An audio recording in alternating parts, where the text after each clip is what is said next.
Hey guys, hello and welcome to my review of the Logitech G27 racing wheel. This is the kind of like the second one. I did the first one, which I'm going to remove after I upload this. I got some of the facts wrong and it just wasn't a brilliant review, and my voice was all funny, so this is hopefully our good review that actually helps you this time. And yeah, so let's get into some more facts and details and a close-up of the wheel itself and the shifter and the pedals after, and then what I like, what I like about it. And if I could tell you what I disliked about it, then I would, but there's nothing, so already it's a good start for me. So in the middle here you have the Logitech cap, just plastic, and then you have 6 Allen key or Allen bolts around it. Then you have 6 programmable buttons here. They're actually red, not orange. This is a bit, don't know if you can hear that. Let me turn the speakers off. Don't know if you can hear this. They're a little bit more plasticier than I thought when than what I was expecting. But I actually prefer them to being really kind of soft and squishy. They're actually really nice. You feel them. They're nice. Yeah, so here we have real hand stitched leather all the way around. Yeah, all the way around. Yeah, so hand stitched leather all the way around. You got it on the gear shift as well. I'll go over to that in a minute. Really, really nice paddle shifts. Nice click to them. This one's higher, I think. Yeah, the up one's higher in pitch than the down one. You can see here you have your rev LEDs, which I'll show you in a minute. And then I'll go through some of the programs and features on how you can set up the wheel, make new game profiles, all that good stuff. I'm just going to show you quickly how far the wheel turns. So here we're at like the centre, so 0 degrees of rotation. And then here we have 180, 360, then however many that is. So yeah, you have 1 1/4 times around this way, and then to get to the other side you have 1 1/4, another one, so that's 2 1/2 from lock to lock, which I really like. Makes you feel like everyone basically taking out of a real car. 2 1/2 rotations lock to lock, which is like, well, I know it's like the Vauxhall Astra, the new one, newish one, because that's what my dad's got when we tried it out, and it was like the same. So yeah, I'm going to take a look at the clamping system now and how it comes onto your desk. My desk is this thick, it's like 1 centimetre thick, not even that, and it stays on really nicely, so I'm just going to show you the clamping mechanism quickly. So this is a clamping mechanism, you can't see it very well. You have like a kind of, this doesn't wobble at all, as you can see. That's it, like the actual clamp moving, not the wheel at all. You have this kind of bobble thing up here that goes down, and you can unscrew it, and then this will go down and loosen off the desk. And you can see from this side how it like clips on. It clips on, well, like in between here, and then as you screw it up, it goes up and gets stuck on here. If you're wondering if your desk is too thick, you can remove this bit, which will take it down to like here, and then maybe if you've got a thicker desk, that will clamp as well. I'm not too sure, because obviously I don't have a thick desk, so I'm fine with it like that. So yeah, that's the same for the shifter as well. It's just a little bit more discreet and out of the way. And then on the shifter you have a 3rd bolt that will go underneath here that actually screws in to the desk, that will go like there, kind of thing. So yeah, that's the way it clamps on, and you can see where the pedal shift slips in here. So yeah, while we're on the topic of the wheel itself, I'm just going to show you the shift LEDs quickly. Okay, so I've turned the light off, and here you can see as I push it, the accelerator, because I'm in the programming, which you can't see there, but it recognises on the brake as well. So this is on the brake, so you have your green. For me, it actually only works on some games, which I'm disappointed about. It works on Racing Injection, Gran Turismo 5, and those are the only ones for me. But I think it's the ones that actually have a genuine preset for the wheel, that already have some all functioned in and stuff. LFS, which is Live for Speed, I know that doesn't. Those are the main games I've tried. But yeah, I'm not particularly bothered about that. I don't know if I'm disappointed or not. But either way, I'm not, because you can't really actually see them that well. I guess it's just a nice realistic kind of thing to have as on full throttle it blinks. But yeah, I guess it's a bonus feature that you can have it, and if you have your screen lower, not wall mounted like me, then maybe you might just be able to see it through the in between the spokes and stuff. So yeah, now we're going to go onto the shifter and have a look in a bit more detail than in the last review. Okay, so here you can see my lovely dusty shifter. Yeah, so here you have 4 buttons down the bottom, 1, 2, 3, 4. Like I said, they're red. You have an 8-way D-pad, so you have 1, 2, 3, 4. Then you also have up to the left, up to the right, down to the right, and down to the left. Then you have 4 buttons. These work on the PS3 as PS3 buttons, so it'll be X, triangle, square, and circle. These are all programmable. These two and these, I believe, for like looking around and stuff. This does nothing, just a nice Logitech logo. Same clamping mechanism. These steering wheel ones pop down, but I take my steering wheel, they sometimes get a little bit stuck for me. I don't know if that's just my steering wheel or, you know. But yeah, you can see that it's the same mechanism. Pops down nicely. You have this one underneath here, as you can hear, and it screws into the bottom of the desk almost like a screw, but it doesn't damage it or scratch it or anything. You have 1, 2, 3, 4, 5, 6 bolts here. I'm tempted to take this kind of ring thing off, spray it silver to go with here, and then spray the bolts black, because I think that'll look much nicer, or just get a new shift knob. So yeah, really nice. It's got quite a it's quite tough to push this way, not too stiff but not too light. It's nice, you definitely feel it. So yeah, you have first, second, third, fourth, fifth, and then sixth, and then reverse is underneath it, so you have to push it down and then go into reverse. Oh, it's really smooth, haven't had any problems. Someone said he had a problem where it wouldn't go into fifth sometimes. Sometimes it was his fault, but sometimes it would go into fifth and not recognise it. That was after a year though. I've had this probably, I don't know, good 3-4 weeks. No, not that much. About a good 2-3 weeks playing with it, like pretty much full stop, non-stop, and it's had no problems at all. Really happy, but that's what you expect from a kind of 180, 220 pound wheel kind of thing. Don't know what it's at now. But yeah, let's have a look in a bit more detail at the actual like shifter, the buttons and stuff. So here we can see we're a little bit closer. You see where it says first, second, third, fourth, fifth, sixth, and reverse. It doesn't actually say the numbers, because you might be driving a 5-speed, and if it's a 6 on here, then I guess, I don't know, I guess it's just a bonus to have 6, because most cars nowadays are 6. This silver cap comes off, really easy, just has 3 little bits like that. In here, I don't know if you can see, yeah you can, is a screw. That's for removing just this top head. Then you're left with this silver shaft, so you can replace it with a universal gear knob, or just a factory gear knob, or a new one, or whatever you want to do. I really want to spray the top cap black. I'm not too keen on the silver, but then I don't think it will look right being all black, so I think I'm just going to spray the top cap black, or just get a universal shift knob from a Scooby or an old Mustang or a Supra. That'd be pretty sick. Supra shift knob, that'd be so cool. It's quite finicky to put back on. I always feel like I break it, but I don't. It's fine. Yeah, this specific will be this I am disappointed about.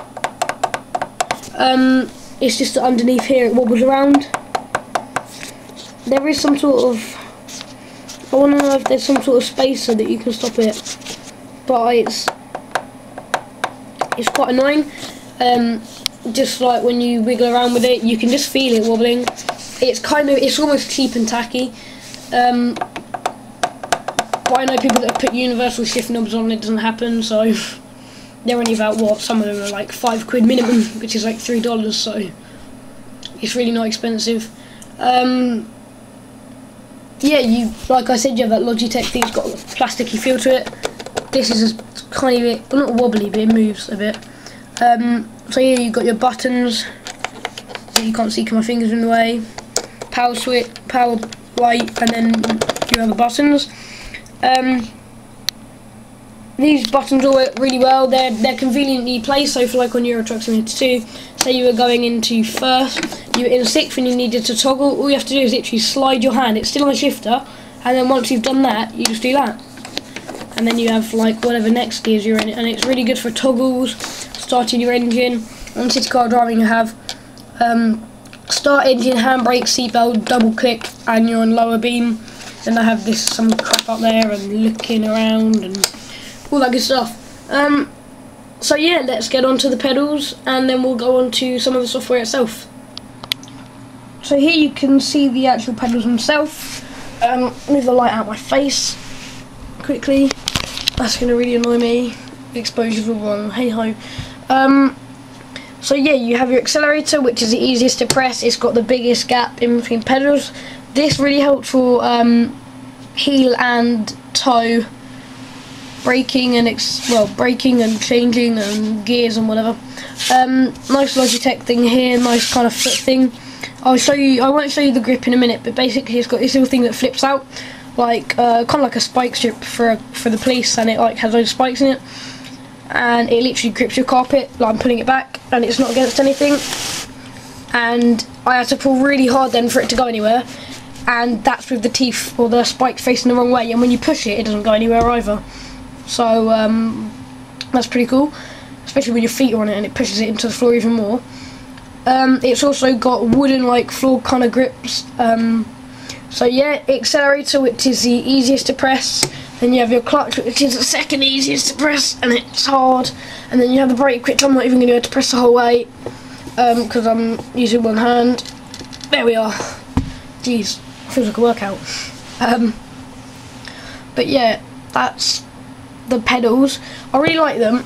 There's like no flex in them at all. There's no wobble, not a single bit. I haven't taken them apart or anything. I know you can reverse mount them and all that really cool stuff for your cockpit that you're gonna make one day. But yeah, it comes out with 2 Allen keys on each pedal. They're stainless steel. They've all got the same spring, the same backing coat, which is red like that, or orange, or whatever colour it looks. There is an ARC brake pedal mod, and it doesn't notice the difference to the computer because there's no wiring. It's just a spring upgrade, much stiffer, and you feel much more like progressiveness. It's pretty cool.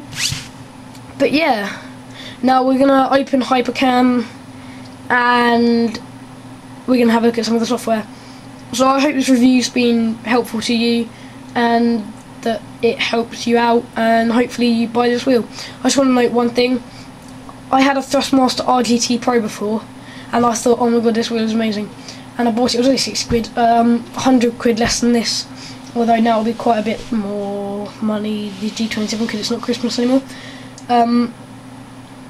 But yeah, I thought, oh, I can't imagine the G27 being like much of an advantage other than the fact that it feels nice when you've got the 900 degree rotation. Man, I was wrong. Whoa, I was wrong. Like, it's just so much better. Like the whole pedal idea, the fact that you have an H shifter helps so much. It's just much nicer, and having a wheel that's 1 inch bigger. I forgot to mention the wheel's 11-inch size, so it's just perfect. Like every single thing I love about it. One thing I wouldn't say is brilliant about it is the cable management on the bottom. It's really helpful, better than not having any, but they need to make it kind of a bit deeper so that you can wrap your wires around more if you've got them quite close together. And the fact that that little shifter knob thing wobbles. But yeah, other than that, I have no complaints at all, and if I do, then I will leave a little annotation for you and you can read them. So yeah, happy G27 racing, guys, and you'll hear me like in like 2 seconds when you listen to me on Hypercam. So yeah, alright guys, take care. Hey guys, just want to point something out. I know I sound all like I'm in a bathtub. I'm not, but I'm using my webcam because my other HD mic's messing around. But yeah, so this is a Logitech profiler. You click Logitech gaming software, it will open as quick as it can. Bit small, could be a bit bigger, but hey ho, if you're on a small screen then it's still going to be the same. I don't know why I said that. But yeah, you can do profiles, select profiles. These are two that I've made new. You can make a profile, name it whatever you want, go find it, do whatever you like. In profiles, you can edit the profiles, you can delete them, you can look at the properties of them. On device, you can select a default for what device you're going to be using.